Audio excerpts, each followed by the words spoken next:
Hello friends, this is going to be a video reflecting on the 2019-2020 school year, and it's gonna get real. So just gonna warn you right now.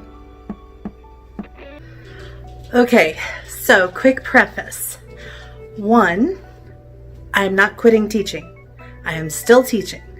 2, I have a contract for next year with the same school, in the same classroom, and in the same grade that I had this year.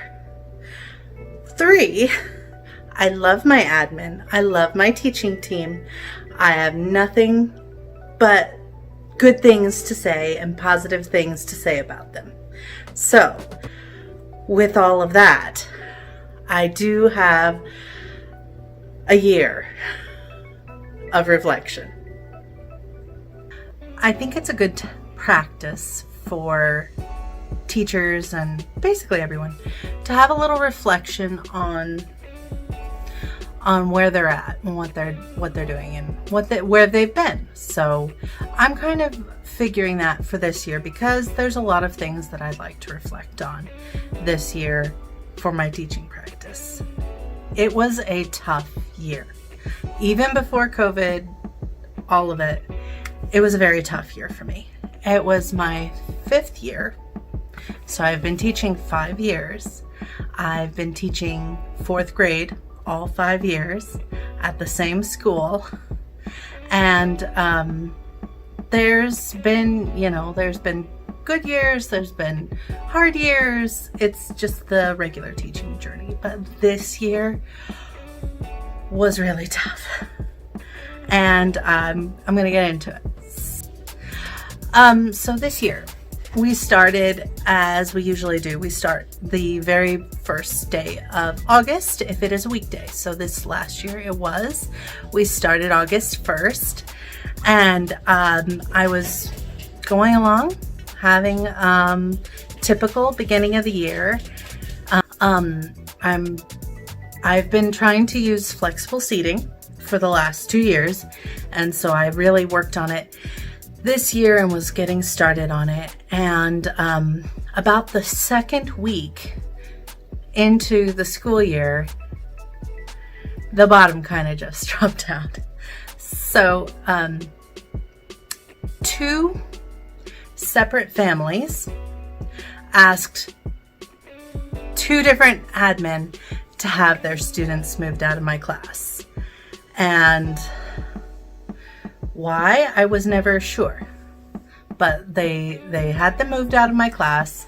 And then in the same week, my head principal came to talk to me and wanted to have a meeting. So called into the principal's office. It doesn't matter what age, how well you're doing, you get worried.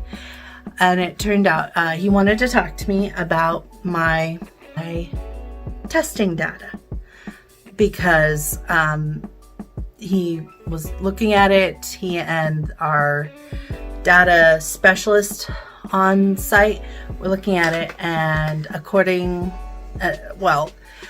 I apparently had the worst data of everybody in school. So he wanted to put me on a data improvement plan to try and get specifically my math data test scores, standard state testing scores up further. And so I want to improve, so I was okay with it, though it was a little bit hard because I didn't really expect this. Like, I knew that I didn't have great math data from last year, but I also had some really great challenges that I know everybody has the challenges, but I literally had one student who knew no English whatsoever. And, that was just kind of the tip of the iceberg. But anyway, so we started this data improvement plan, and it was rough because there was a lot of extra observations. They weren't, one of the things about it was that they didn't really have a clear idea of why, because I've been getting the regular observations and I always got effective. I got a lot of positive praise, on positive feedback on things that I was doing in class. And I've never gotten a evaluation of less than effective. In fact, last year's was highly effective. I got a couple years back got an award for my ELA teaching. So it was, it was kind of difficult, and there were a lot of things being thrown back and forth about possibilities. Everything got scrutinized. My parent communication, my classroom management, my flexible seating. I moved around my desk and everything so many times because, they'd come in and be like, well, I noticed that this one was looking here, and I'm like, okay, I'll move. So it was really tough. There was some paperwork that they wanted, and it was just very hard because none of us could pin down what was going on,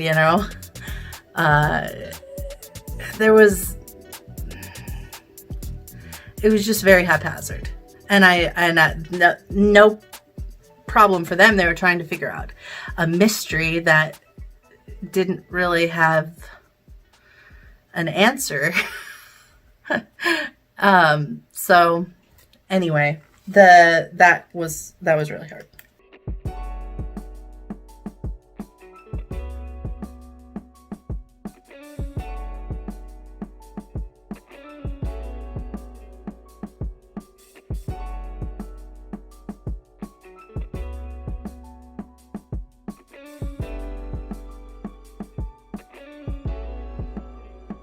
I don't know if you know this, but being a teacher requires a certain amount of self-confidence.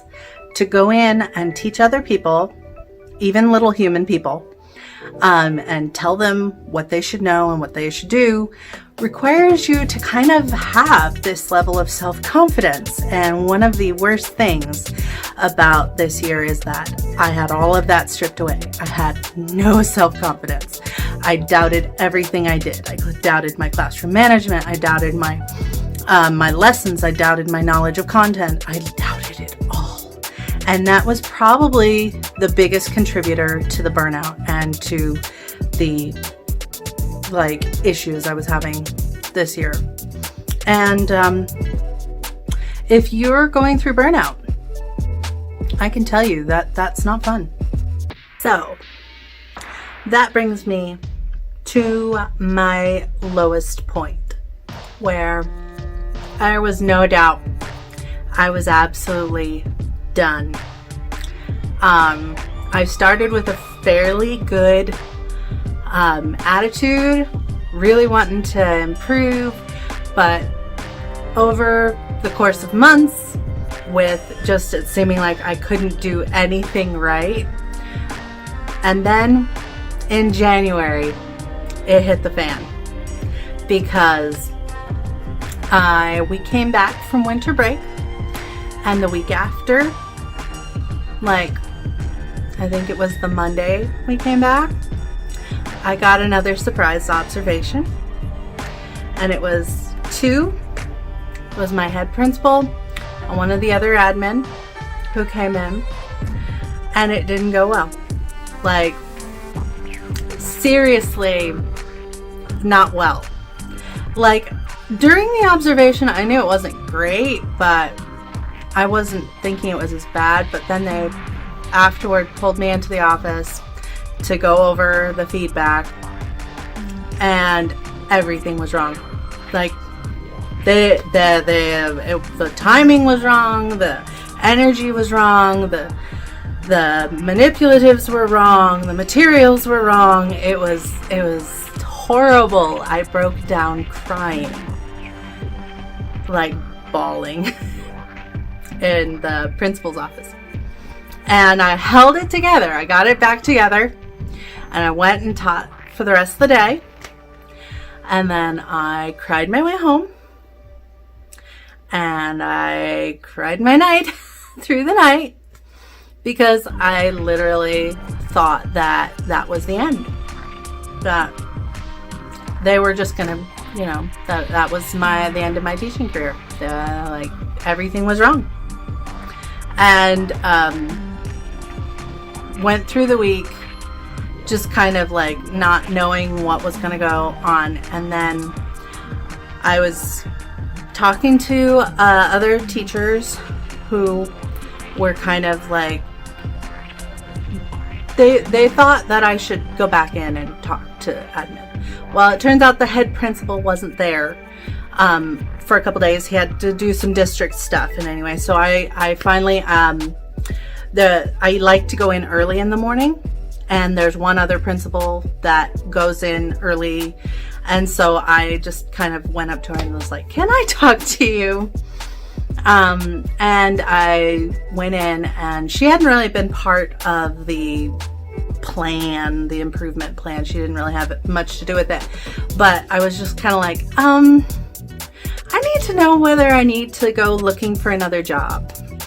I need to know whether this is just kind of the end. And she was very shocked. She was like, I didn't know anything about this and everything. So she said she looked into it and find out some stuff.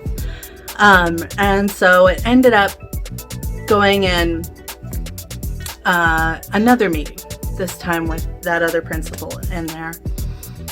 And that's when things started to turn around a little bit for the better after all of that.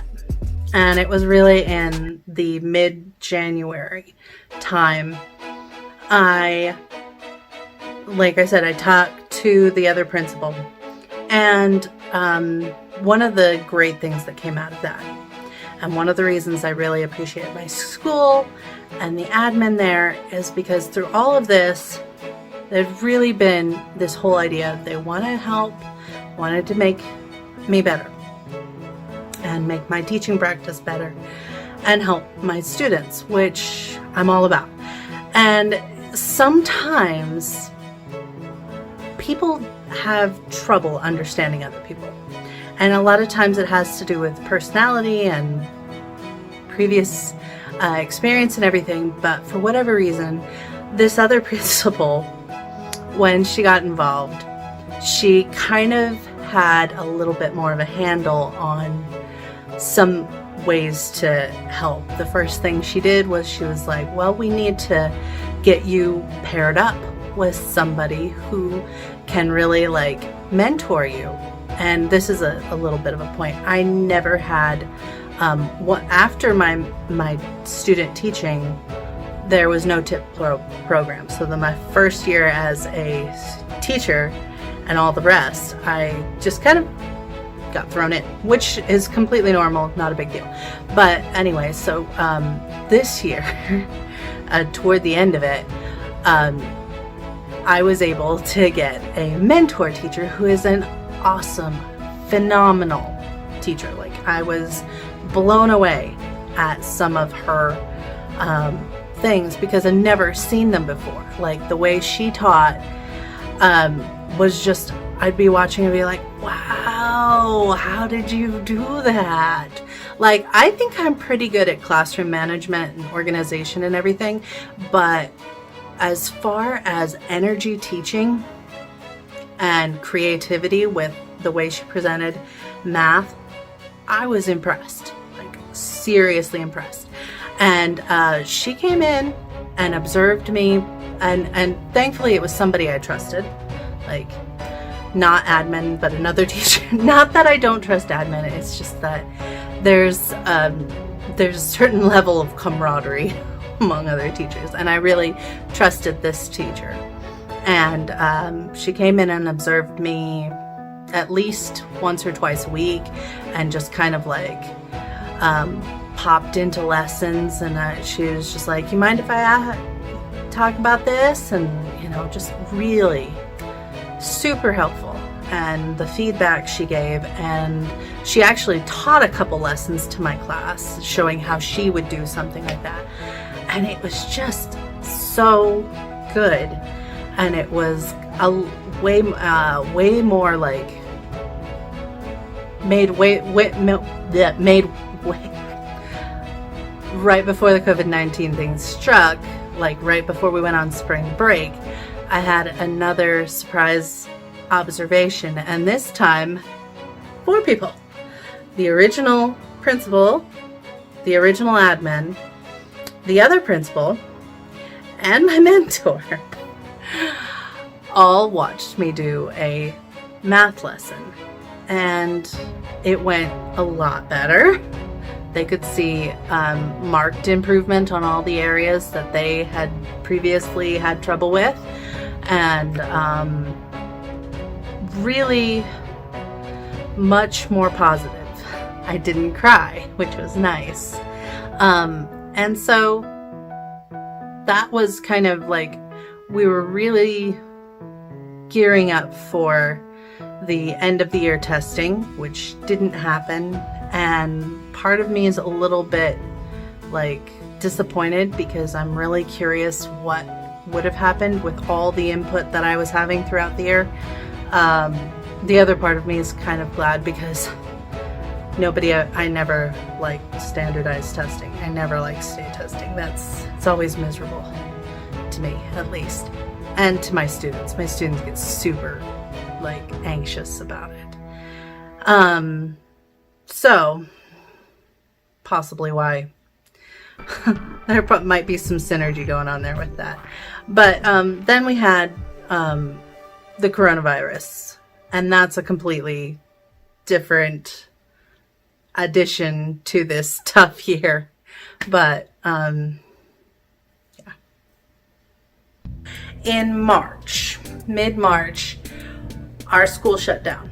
We went to spring break. We went on spring break, and we were supposed to come back with 1 week left before state testing, and then the end of the year.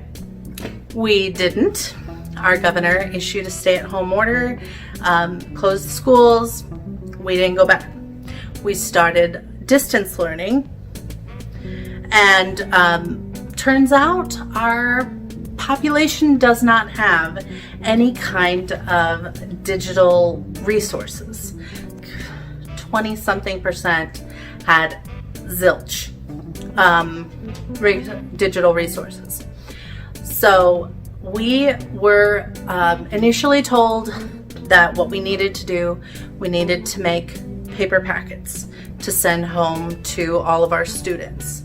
We didn't know when we were coming back. Our initial stay-at-home order was until April 10th. So our first week of packets was completely optional.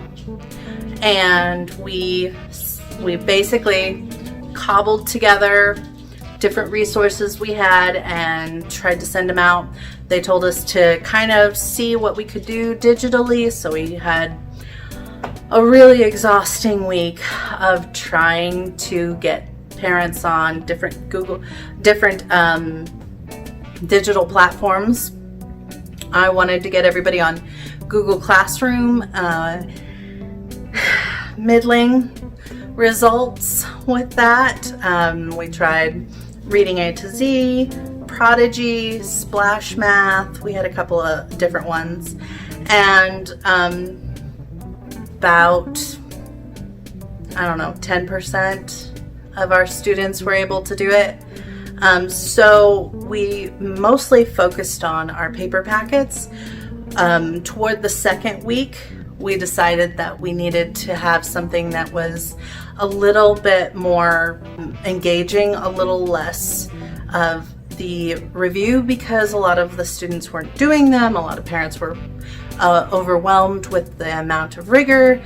It was pretty clear that we weren't going to be doing state testing, so we kind of went to project-based stuff. So we looked up different math projects, different kind of packet, like we did a whole Earth Day themed reading and science, and that really went well. I thought our team did really well, but it was hard because you had a lot of parents who were essential workers because our school population has a lot of like grocery store workers and caregivers. There's a whole lot of essential workers. So a lot of the students were not even, and we're talking fourth graders, so they were not really having a whole lot of help from parents. And so we had to make things that were pretty forgiving, and even at the best of times, I don't think I got more than 60% return on my class. I had a couple students that I tried calling, tried everything, could not get hold of them. I had no contact with for the entirety. And it was tough. I know that a lot of people have been doing the remote teaching, and some even are continuing, so I'm not going to go into that too much. But that aspect of 2019-2020 was rough as well.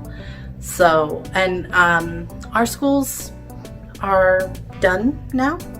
We finished up our last day.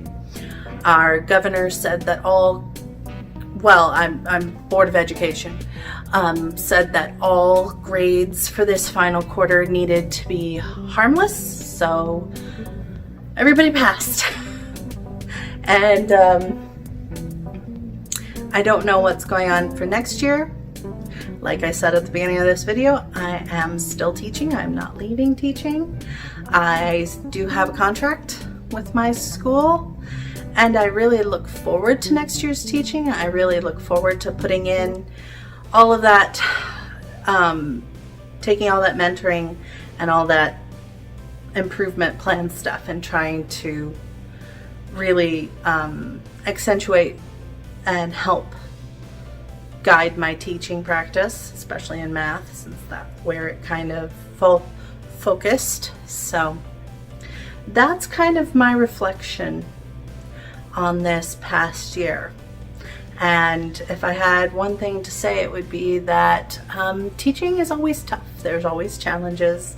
There's always different things. Sometimes it seems really, really tough. But I guess if there was one motto I have, it's that I can do hard things. I have that up in my class, and I believe it.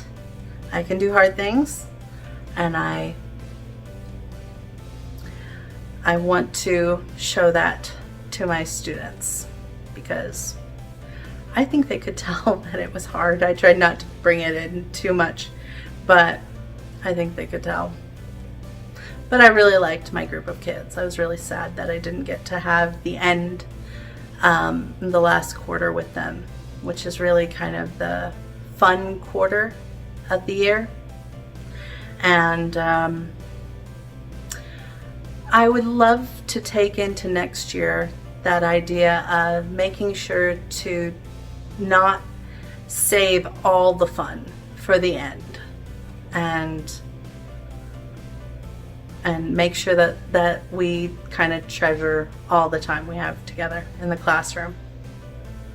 So that's the end of 2019-2020 school year as far as my reflection. If you had some thoughts about it, you can share those in the comments. I hope that if it didn't entertain, it at least was informative. And I hope that you have a great day. Bye.